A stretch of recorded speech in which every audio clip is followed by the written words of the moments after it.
one of the things that I've observed, especially kind of having lived in the West now for the last 7 years, is in the Western markets, I think there is an increasing, what do you call, understanding that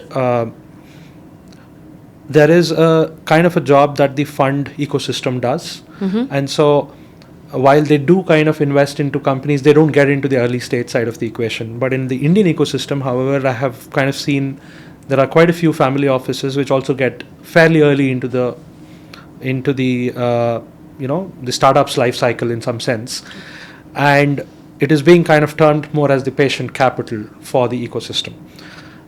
How do you kind of see this duality between what has kind of been the trajectory in the West, and are we trying to kind of do too many things too soon in the Indian ecosystem? How do you view that? See, the Western markets are definitely far more developed, right? So I think I don't know, other than a few families, I think in the Western world like Rockefellers, etc., who actually had exposure to a lot of companies, maybe even Warren Buffett and his likes. A lot of that initial capital used to come from pension funds and endowments to some of these venture capital funds, right? Because that was the patient allocator. In India, unfortunately, we don't have that system as evolved. The pension or the provident fund system Correct. is still very nascent. And as a result of that, there was one need for somebody to bridge that gap. And considering that families had made some wealth, historically passed on across generations or first-time companies or whichever way they made it, they were the first ones to identify that there was a need to nurture the early stage companies, as a result of which these actually got funded by the families. I think. And so if I kind of now go a little more deeper into how you think about investments in general. Of course, I mean, private markets is one part of your overall asset or wealth allocation. So what I would want to kind of talk a little more is, how are you thinking about, or how do you think about the wealth allocation itself across the various asset classes that are available, and where do public markets versus private markets kind of sit, and what are the other asset classes that you think about? Sure.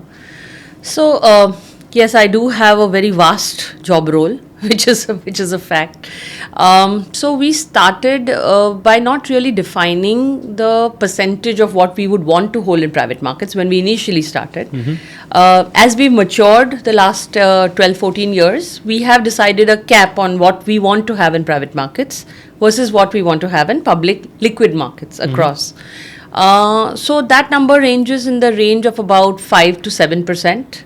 5 to 7% is private markets of the overall allocation. I'm talking about it at cost. Sure. Not as, we don't consider it as MTM. Yeah, for sure. So for our house, we do not really mark up the valuations.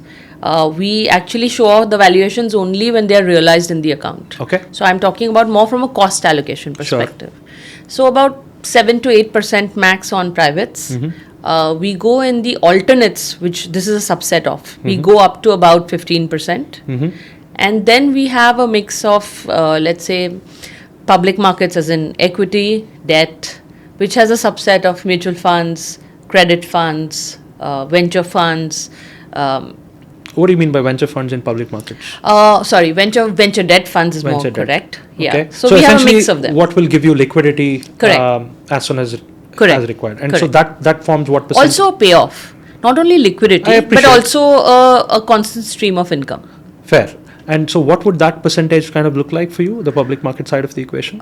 So on the venture debt side, you mean? No, in general, what's not private is what I'm trying to say. So roughly about 85% of it. So it's bulk of it is there. Yes. And within that, do you also kind of include commodities, or you don't touch commodities we at all? do. Okay. We do. But that forms a part of the 15%.